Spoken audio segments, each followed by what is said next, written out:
નમસ્કાર, મંતવ્ય ન્યૂઝમાં આપનું સ્વાગત છે। આપ જોઈ રહ્યા છો સૌરાષ્ટ્ર ટુ સુરત। બુલેટિનની શરૂઆત કરી બ્રેકિંગ ન્યૂઝથી તો સીએમ ભૂપેન્દ્ર પટેલ જૂનાગઢ ખાતે પહોંચ્યા છે। મુખ્યમંત્રી ભૂતનાથ મંદિરે પહોંચ્યા છે। ભૂતનાથ મંદિર ખાતે સીએમએ રાષ્ટ્રીય ચિહ્નનું લોકાર્પણ કર્યું છે। તો મંદિરના મહંત મહેશ ગોરી બાપુએ મુખ્યમંત્રીનું સ્વાગત કર્યું।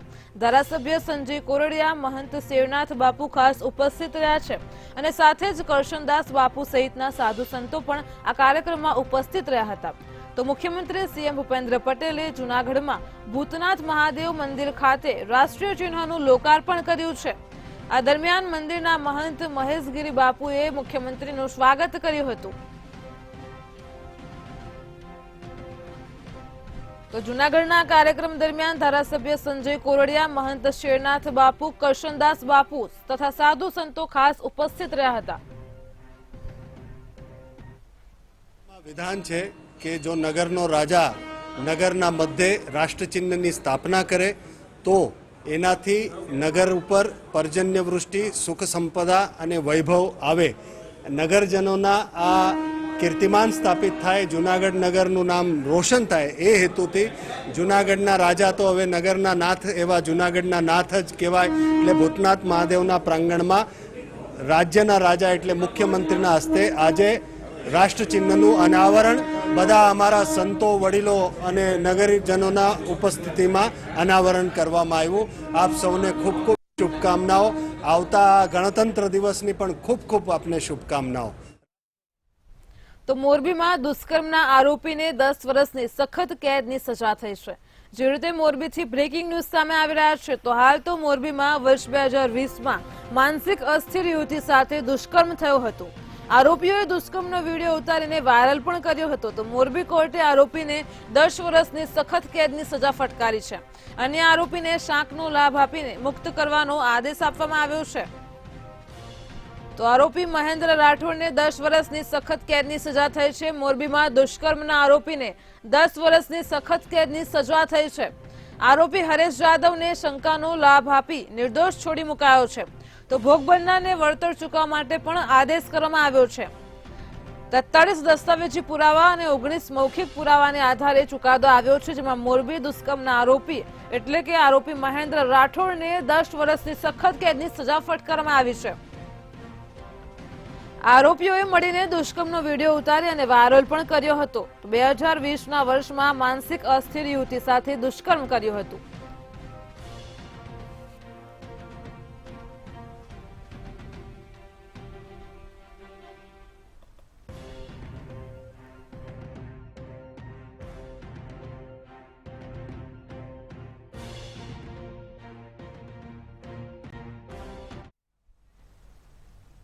સુરતમાં મનપાના દબાણ હટાવવા ગયેલા જે કર્મચારી છે, અધિકારી છે, તેમના સાથે ઝપાઝપીનો મામલો સામે આવ્યો છે। તો કાપોદ્રા વિસ્તારના મોરઘા કેન્દ્ર નજીક આ ઘટના બની છે। મનપાના દબાણ હટાવવા ગયેલા કર્મચારી સાથે ઝપાઝપી થઈ છે। શાકભાજીવાળા અને પાથરના વાળાએ બબાલ કરી મૂકી છે। દબાણ સ્ટાફ સામે મહિલાઓને ઘેરીને માથાકૂટ કરી છે। તો મનપાના દબાણ શાખાના સ્ટાફ સાથે ઝપાઝપી પણ કરાઈ હતી। આપ ટીવી સ્ક્રીન પર દ્રશ્યો જોઈ શકો છો। કાપોદ્રા વિસ્તારના મરઘા કેન્દ્ર પાસે આ ઘટના બની છે। શાકભાજીવાળા અને પાથરના વાળાએ બબાલ કરી મૂકી છે। તો સુરતમાં મનપાના દબાણ હટાવવા ગયેલા કર્મચારીઓ સાથે ઝપાઝપી થઈ છે અને ખાસ કરીને મનપાના દબાણ શાખાના સ્ટાફ સાથે ઝપાઝપીનો મામલો સામે આવ્યો છે। તો મહિલાઓને ઘેરીને પણ માથાકૂટ કરવામાં આવી હતી તેવી વિગતો સામે આવી રહી છે। કાપોદ્રા વિસ્તારના મરઘા કેન્દ્ર નજીક આ ઝપાઝપીની ઘટના બની છે, જેમાં શાકભાજીવાળા અને પાથરના વાળાઓ તમે બવાલ કરી મૂકી છે।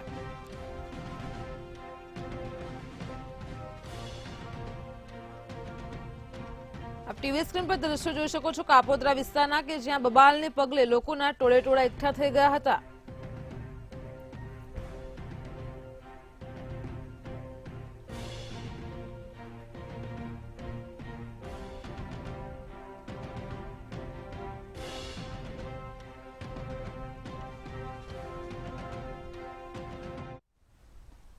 રેલવે ટ્રેક પર હવે સિંહો બાદ ભેંસોના મોતની ઘટનાઓ સામે આવી રહી છે। જો વાત કરવામાં આવે તો હાલ અત્યારે રેલવે ટ્રેક પર અમરેલીથી જે મામલો સામે આવી રહ્યો છે, ભેંસોના મોતનો મામલો સામે આવ્યો છે।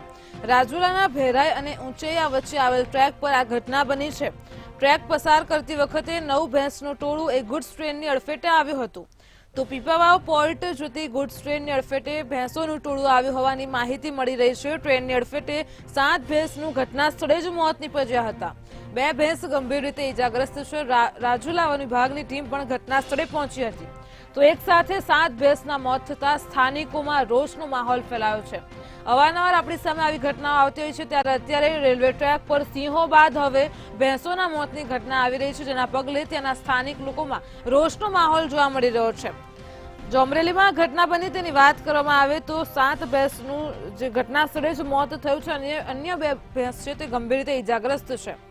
9 ભેંસનું ટોળું છે જે આ રેલવે ટ્રેક પસાર કરતી વખતે ગુડ્સ ટ્રેનની અડફેટે આવ્યો હતો અને તે દરમિયાન આ ઘટના બની છે. તો રાજુલાના ભેરાઈ અને ઊંચૈયા વચ્ચે આવેલ ટ્રેક પર આ ઘટના બની છે. આપ ટીવી સ્ક્રીન પર દ્રશ્યો જોઈ શકો છો. 2 ભેંસ ગંભીર રીતે ઇજાગ્રસ્ત થઈ હતી, જ્યારે ટ્રેનની અડફેટે આવતા 7 ભેંસના ઘટના સ્થળે જ કમકમાટી ભર્યા મોત નીપજ્યા છે. એક સાથે 7 ભેંસના મોત થતા સ્થાનિકોમાં રોષનો માહોલ જોવા મળ્યો છે.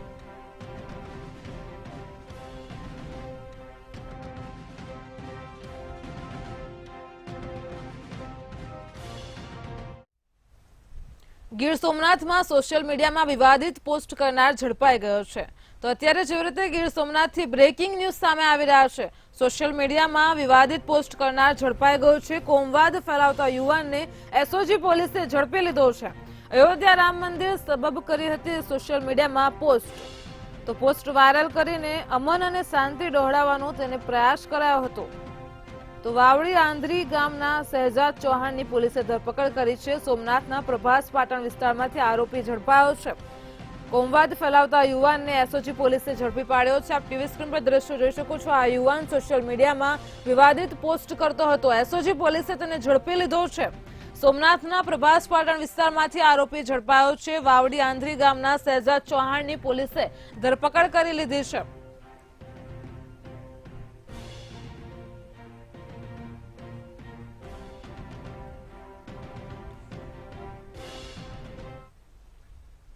કડકડતી ઠંડીમાં લોકોને વહેલું ઉઠવું નથી ગમતું, તો સ્નાન કરવાની વાત તો ક્યાં રહી. પરંતુ જૂનાગઢમાં જ્ઞાનબાગ ગુરુકુળના વિદ્યાર્થીઓ, સંતો અને હરિભક્તો કડકડતી ઠંડીમાં માઘ સ્નાન કરે છે, એ પણ ઠંડા પાણીએ. આવું જાણીએ શું છે માઘ સ્નાનનો મહિમા.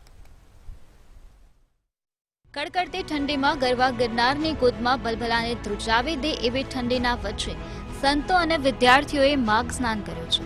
વહેલી સવારમાં હાડ ધ્રુજાવી દે તેવી ઠંડીમાં ઠંડા પાણીથી ખુલ્લામાં સ્નાન કરી રહ્યા છે. આ દ્રશ્યો છે જૂનાગઢના, કે જ્યાં સ્વામિનારાયણ જ્ઞાનબાગ ગુરુકુળના વિદ્યાર્થીઓ અને સંતો દ્વારા માઘ સ્નાન કરવામાં આવ્યું છે. પોષ મહિનાની પૂર્ણિમાથી 1 મહિના સુધી માઘ સ્નાનનો અનેરો મહિમા છે. પરંપરા મુજબ માટીના માટલામાં ખુલ્લા મેદાનમાં રાતભર પાણી ભરી રાખવામાં આવે છે અને વહેલી સવારે આ ઠંડા પાણીથી સ્નાન કરવાનું હોય છે. આ પ્રવૃત્તિ સ્વેચ્છાએ બાળકો કરતા હોય છે, જેમાં પ્રથમ વિદ્યાર્થીઓની તપાસ કર્યા બાદ તેમને માઘ સ્નાન માટેની મંજૂરી આપવામાં આવે છે, જેથી તેમની અંદર આધ્યાત્મિક બળ જાગે. મકર રાશિમાં સૂર્યનું સ્થાન હોય ત્યારે પોષ માસની પૂર્ણિમાથી આ માઘ સ્નાનની શરૂઆત થાય છે અને 30 દિવસ સ્નાન કરવામાં આવે છે. જે મનુષ્ય ખુલ્લા શરીરે સ્નાન કરે તેને પગલે અશ્વમેઘ યજ્ઞનું ફળ મળે છે તેવું શાસ્ત્રમાં ઉલ્લેખ કરવામાં આવ્યો છે. મહા મહિનાની પૂનમ સુધી આ માઘ સ્નાન નો વિધિ ચાલતો હોય છે. માઘ સ્નાનનો મહિમા વેદોમાં પણ છે અને શાસ્ત્રોમાં પણ છે અને અમારી પરંપરામાં ચાલ્યો આવે છે આનો મહિમા. એટલે અમારી પરંપરાની અંદર સાધુ સંતો અને અમારા વિદ્યાર્થીઓ, અમારા હરિભક્તો એ બધા માઘ સ્નાન કરતા હોય છે. સૂર્યથી શરૂ કરીને પ્રાતઃકાળની અવધિ સુધીમાં માઘ સ્નાનનો સમય ઋષિમુનિઓએ પુણ્ય આપનારું જણાવ્યું છે.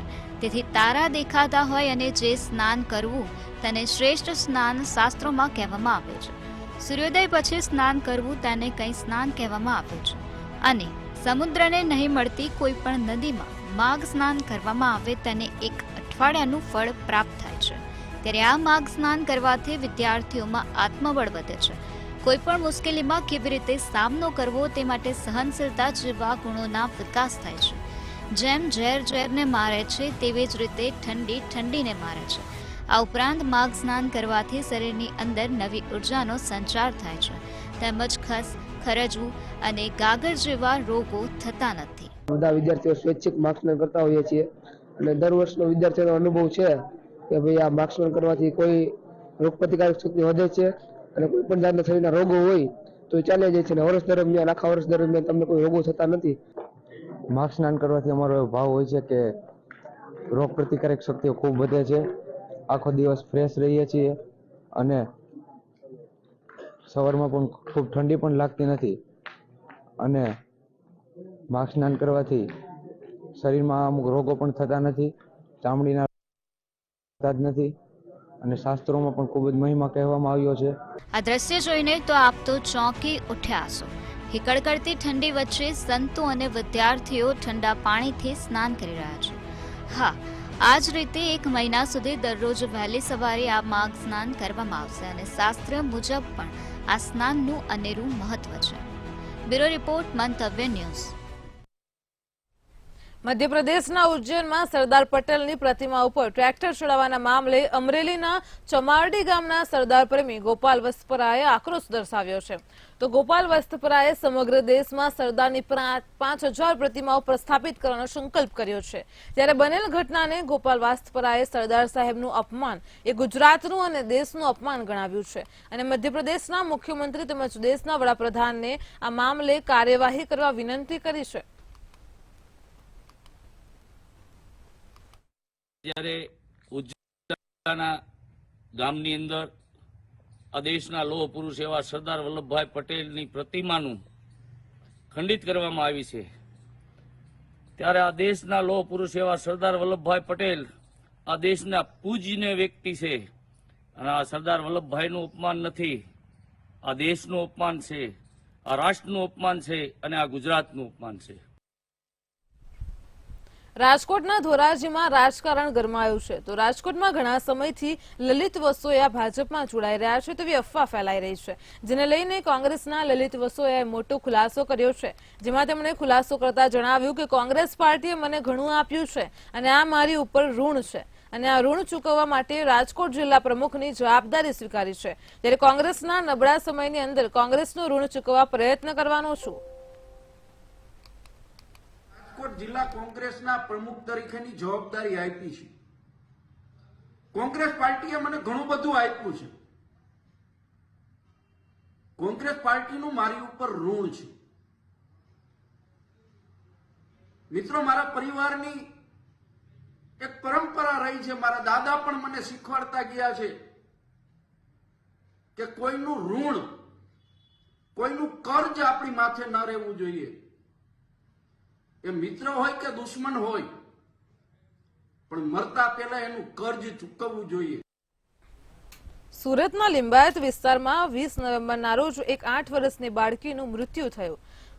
જો વાત કરવામાં આવે તો સારવાર બાદ બાળકીની તબિયત લથડતા વધુ સારવાર માટે બાળકીને સિવિલ હોસ્પિટલ ખસેડવામાં આવી હતી. ત્યારે સિવિલ હોસ્પિટલ ખાતે ફરજ પરના તબીબ દ્વારા બાળકીને મૃત જાહેર કરવામાં આવી હતી. સમગ્ર ઘટના બાબતે પોલીસ તપાસ કરતા જાણવા મળ્યું છે કે જે ક્લિનિકમાં બાળકીએ સારવાર લીધી હતી તે ડોક્ટર નકલી હોવાનું સામે આવ્યું છે, જેથી પોલીસ દ્વારા નકલી ડોક્ટર શ્રીવાસ સામે કાર્યવાહી હાથ ધરવામાં આવી છે. પોલીસ સ્ટેશનમાં એક બોગસ ડોક્ટર વિરુદ્ધ મેડિકલ પ્રેક્ટિશનર એક્ટ કલમ 30 અને 35 તથા આઈપીસી 419 મુજબ એક ગુનો નોંધવામાં આવ્યો છે. આ ગુનો નોંધવા પાછળ મુખ્ય હકીકત એ મુજબ છે કે આશરે 1 મહિના પહેલાં એક નાની બાળકી કે જેની સારવાર આ ડૉક્ટર પાસે કરાવવામાં આવી હતી, એના મા બાપે 3-4 દિવસ આ ડૉક્ટર પાસે સારવાર કરાવી, પરંતુ બાળકી સાજી ન થતાં તેઓને બાળકીને તેઓ સિવિલ હોસ્પિટલ લઈ ગયા હતા. સિવિલ હોસ્પિટલમાં આ બાળકીને મૃત જાહેર કરવામાં આવી. ભાવનગર જિલ્લો સમગ્ર રાજ્યમાં ડુંગળી માટે હબ ગણાય છે. ત્યારે ભાવનગર ચિત્રા ફૂલસર માર્કેટિંગ યાર્ડ ખાતે ડુંગળીની મબલખ પ્રમાણમાં આવક થવા પામી રહી છે. તો ફૂલસર માર્કેટિંગ યાર્ડ ખાતેથી ડુંગળી લાવવાની મંજૂરી આપવામાં આવતા રાતથી જ ડુંગળી ભરેલા વાહનોની કતારો લાગી હતી અને 2-3 કિલોમીટર લાંબી લાઈન લાગી હતી. જોકે યાર્ડમાં ડુંગળીનો ભરાવો થતા નારી ચોકડી ખાતે સબયાર્ડ ઊભું કરવામાં આવ્યું હતું અને ડુંગળીની 2 લાખ ગુણી મબલખ આવક થવા પામી હતી. જોકે વર્તમાન સમયે ડુંગળીના ભાવ ₹100 થી 280 સુધી આવી રહ્યા છે, પણ હાલ ડુંગળી બગડી જવાની બીકે ખેડૂતો એ ડુંગળીનું વેચાણ અર્થે લાવવા મજબૂર બન્યા છે.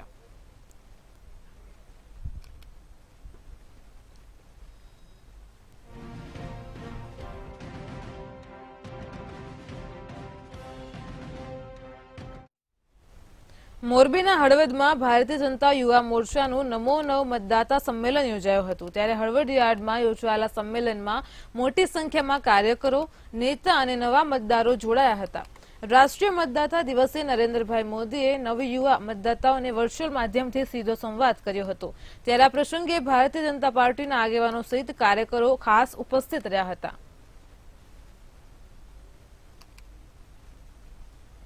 ગુજરાતભરની અંદર કે આખા દેશની અંદર નવા મતદાર કે યુવાનો જે જોડાઈ રહ્યા છે ભારતીય જનતા પાર્ટીની અંદર, તો યુવા મોરચા દ્વારા આયોજિત ગુજરાત પ્રદેશ દ્વારા આજે ની અંદર 5 વિધાનસભાની અંદર કે એક વિધાનસભાની અંદર 2 કાર્યક્રમ એટલે 5 દુ 10 કાર્યક્રમ મોરબી જિલ્લાની અંદર એક સમય સાથે દેશના યશસ્વી વડાપ્રધાન વર્ચ્યુઅલના માધ્યમથી જ્યારે સંબોધન કરી રહ્યા હતા ત્યારે વિશાળ સંખ્યાની અંદર યુવાનો જોડાણ હતા.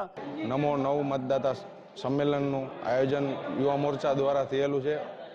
પૂરા ભારત દેશમાં એક સમય સાથે નરેન્દ્ર મોદી સાહેબે વર્ચ્યુઅલ મિટિંગથી લીધેલું છે આજનું સંમેલન.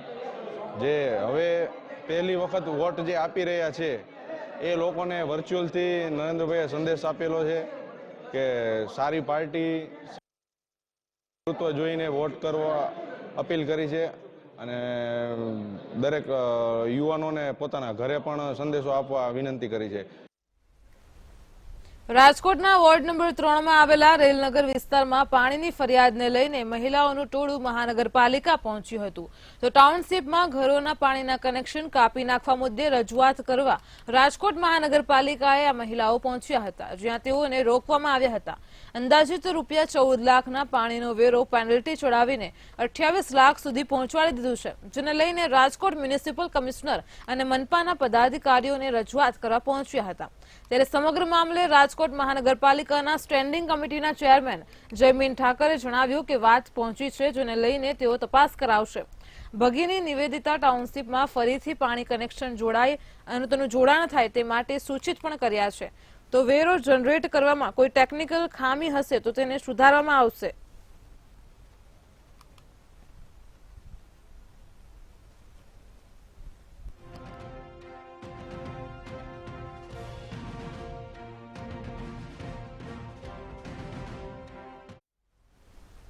જામનગર મહાનગરપાલિકાની આજરોજ વાણિજ્ય ભવન ખાતે જનરલ બોર્ડ મળ્યું હતું, જેમાં એક ડીએમસી પોસ્ટ વધારવા અને મહાનગરપાલિકામાં જુદી જુદી જગ્યા એટલે કે 547 જગ્યા પર ભરતી કરવા ઠરાવ પસાર કરવામાં આવ્યો હતો. ત્યારે વિપક્ષ દ્વારા રોસ્ટર રજિસ્ટર મેન્ટેન કરવામાં આવે તેવી માંગ પણ કરી હતી. તેમજ જીજી હોસ્પિટલ સામે આવેલ દુકાનોની લીઝ 2023 પૂર્ણ થઈ ગયા હોવા છતાં પણ કોઈ કાર્યવાહી ન કરવામાં આવી હોવાથી વિપક્ષ દ્વારા વિરોધ કરવામાં આવ્યો હતો.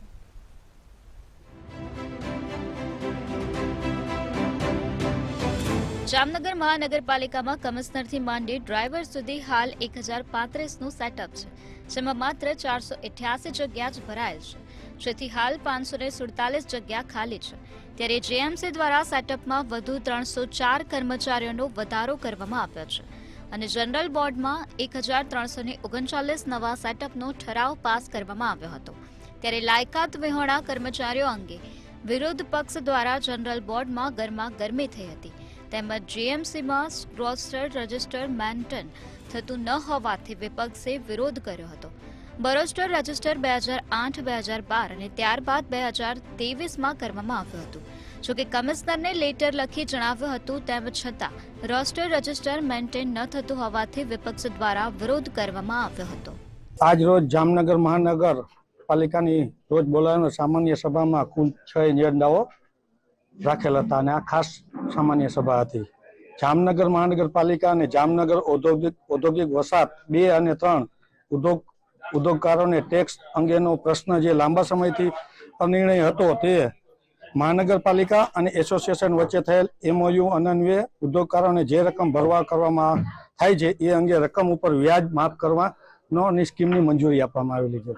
જે સેટઅપના મુદ્દા હતા, જીજી હોસ્પિટલની સામે જે દુકાનોના મુદ્દા હતા, તે બાબતમાં વિપક્ષે જામનગરના હિત માટે જે સારી વસ્તુ હોય તેમાં સમર્થન આપ્યું છે. બીજી વસ્તુ કે જે જામનગરમાં કે જે ભરતી કરવામાં આવેલી છે તે ભરતીમાં કોઈ પણ જાતની કોઈ લાગવક ના ચાલે, કોઈ ગોટાળા ન થાય અને સીધી ભરતી જે થતી હોય તેમાં સીધી જ ભરતી આવે, ખોટા પ્રમોશન દઈને તે જગ્યા ભરવામાં ના આવે. કાર્યપાલક ઇન્જિનિયરોની માટેની એક બેઠક છે અને બીજા અન્ય અજન્ડા પણ છે. એમાં એક અજન્ડા જીજી હોસ્પિટલની દુકાનો, તે સમયે જીજી હોસ્પિટલની સામે જે દુકાનો છે એ ગુલાબકુંવરબા સોસાયટી સાથે આપણે લીઝ ઉપર લીધી હતી કોર્પોરેશને, અને એ લીઝ 2013માં પૂરી થઈ ગઈ હતી. 2013માં પૂરી થઈ ગયા પછી એને પાડી દેવાની જરૂર હતી અને પાડીને રસ્તો પહોળો કરવાની જરૂર હતી. સિસ્ટમ એનાલિસિસ કમ સિનિયર પ્રોગ્રામરની જે પોસ્ટ છે, જે તે સમયે આઈએએસ અધિકારી કમિશનર લેવલના અધિકારીએ એ પોસ્ટને નાબૂદ કરવા માટેની જનરલ કોર્ટમાં દરખાસ્ત કરવામાં આવેલી 2015માં હકીકત છે. જે તે સમયે નાબૂદ કરવા માટેની દરખાસ્ત આવેલી હતી, છતાં પણ એને હજી સુધી નાબૂદ કરેલી નથી. અને એ પોસ્ટમાં 2 વર્ષનો અનુભવ માંગેલો હતો, છતાં પણ એમાં જે તે લગભગ એમસીએ પ્લસ 2 વર્ષનો અનુભવ માંગેલો હતો. એમાં મારા સેટઅપમાં પણ એ લખેલું છે. જામનગર મહાનગરપાલિકામાં સિસ્ટમ એનાલિસિસ પોસ્ટને લઈને શાસક પક્ષના ઓપરેટર તપન પરમાર દ્વારા વિરોધ નોંધાવવામાં આવ્યો હતો. સિસ્ટમ એનાલિસિસની પોસ્ટ ભૂતકાળમાં કમિશનર દ્વારા નાબૂદ કરવામાં આવી હોવા છતાં આ પોસ્ટ પર ગેરકાયદેસર રીતે ભરતી કરી હોવાનું જણાવ્યું હતું. સિસ્ટમ એનાલિસિસ પોસ્ટના અધિકારીને મહાનગરપાલિકાની વેબસાઇટ અને એપ્લિકેશનને મેન્ટેન કરવાનું કામ હોય છે, પરંતુ આ તમામ પ્રકારની કામગીરી પ્રાઇવેટ કંપનીને આપી દેવામાં આવી છે. બ્યુરો રિપોર્ટ, મંતવ્ય ન્યૂઝ. સુરતની મહિધરપુરા પોલીસને મોટી સફળતા મળી છે. તો મહિધરપુરા પોલીસે બાતમીના આધારે 2 રીઢા વાહન ચોરની અટકાયત કરી છે. બાતમીના આધારે શંકાસ્પદ બાઇક રોકાવી પૂછપરછ કરતા સમગ્ર મામલો સામે આવ્યો છે. બાઇક ચાલકની પૂછપરછ કરતા અન્ય 16 બાઇક મળી આવ્યા પણ હતા. ત્યારે 2 ચોરની પોલીસે ધરપકડ કરી છે. અલગ અલગ પોલીસ મથકની 16 બાઇક કબજે કરી વધુ કાર્યવાહી હાથ ધરી છે.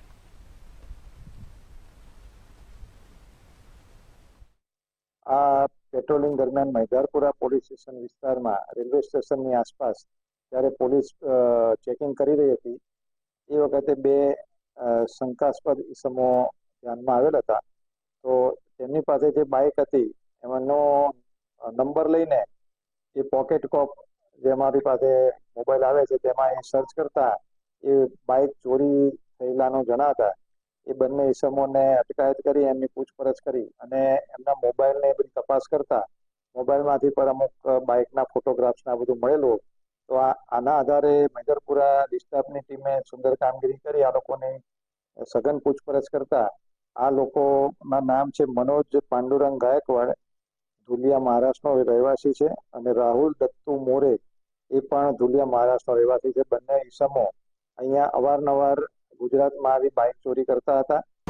સુરતની મહિધરપુરા પોલીસને મહત્વની સફળતા હાથ લાગી છે. સુરતની મહિધરપુરા પોલીસે બાતમીના આધારે 2 રીઢા વાહન ચોરને ઝડપી પાડ્યા છે અને સાથે સાથે તેમની પાસેથી 16 જેટલી જે બાઇકો છે તે કબજે લેવામાં આવી છે. જે રીતના દ્રશ્યમાં જોઈ શકાય છે, આ બંને જે આરોપી છે, આ આરોપી જે છે તે સુરતના વિવિધ વિસ્તારોમાંથી બાઇક ચોરીને અંજામ આપતા હતા. એકનું નામ છે મનોજ પાંડુરંગ ગાયકવાડ, તો બીજાનું નામ છે રાહુલ દત્તુ મોરે. આ બંને ઇસમો જે છે તે અલગ અલગ વિસ્તારોમાંથી રેકી કરી અને બાઇક ચોરીને અંજામ આપતા હતા. આ બાઇક ચોરીને અંજામ આપી અને સુરત શહેરના વિવિધ વિસ્તારોમાં આ બાઇકો જે છે તે છુપાવતા હતા. કહી શકાય કે જે પ્રકારે સુરતના અલગ અલગ વિસ્તારની આ બાઇક છે, અત્યારે બાઇક ચોરી કરી અને આ બંને ઇસમો જે છે તે જતા હતા. તે દરમિયાન જે મહિધરપુરા પોલીસ છે તેમને બાતમી મળી હતી અને બાતમીના આધારે જે એક બાઇક હતી તે બાઇક ઊભી રખાવી અને બંનેની પૂછપરછ કરી હતી. આ બંનેની પૂછપરછ કર્યા બાદ જે પ્રકારે બાઇકના નંબર જે છે તે પોકેટ કોપમાં નાખવામાં આવતા આ બાઇક છે તે ચોરીનું હોવાનું સામે આવ્યું હતું. તેમની વધુ પૂછપરછ કરી હતી ને એક બાદ એક એમ 16 જેટલી બાઇકો છે તે ચોરીમાં સામે આવી હતી. મહત્વનું કહી શકાય કે સુરતના વિવિધ વિસ્તારોમાંથી, એટલે કે મહિધરપુરામાંથી 2, વરાછામાંથી 5, લિંબાયતમાંથી 1 અને અલગ અલગ વિસ્તારો જે છે ત્યાંથી અલગ અલગ બાઇકો જે છે તે ચોરી કરી છે. એટલે કહી શકાય કે જે પ્રકારે જે તે પોલીસ મથકમાં જે ફરિયાદો નોંધાય છે તે ફરિયાદોના આધારે આ બંનેની પૂછપરછ કરવામાં આવી રહી છે અને આ બંને જે છે તેમની ધરપકડ કરવામાં આવી છે અને આ જે 16 જેટલી બાઇકો છે તે કબજે લેવામાં આવી છે. મહત્વનું કહી શકાય કે સુરત શહેરમાં જે પ્રકારે બાઇક ચોરીની ઘટનાઓ સતત ને સતત વધી રહી હતી, તેને લઈને જે પોલીસ છે તે સતત ને સતત ક્યાંક ને ક્યાંક પ્રયાસ કરી રહી હતી જેટલી બાઇક ચોરીના આરોપીઓને ઝડપવા માટે, ત્યારે બાઇક ચોરીના જે 2 આરોપી છે તે પકડાયા છે અને હાલ આ બંને આરોપીની ધરપકડ કરી અને જે વધુ પૂછપરછ છે તે હાથ ધરવામાં આવી છે. અલગ અલગ પોલીસ મથકમાંથી કુલ 16 જેટલી બાઇક ચોરીના જે ગુનાના ભેદ છે તે ઉકેલાયા છે અને આ બંનેની જે છે તે વધુ પૂછપરછ પણ હાથ ધરવામાં આવી છે. કેમેરામેન કેસી ભગત સાથે દિવેશ પરમાર, મંતવ્ય ન્યૂઝ, સુરત. વતનની વાત સાથે સમાચારોમાં હાલ આટલું જ. હવે નિહાળો સીધો સંવાદ સહયોગી લખમા સાથે.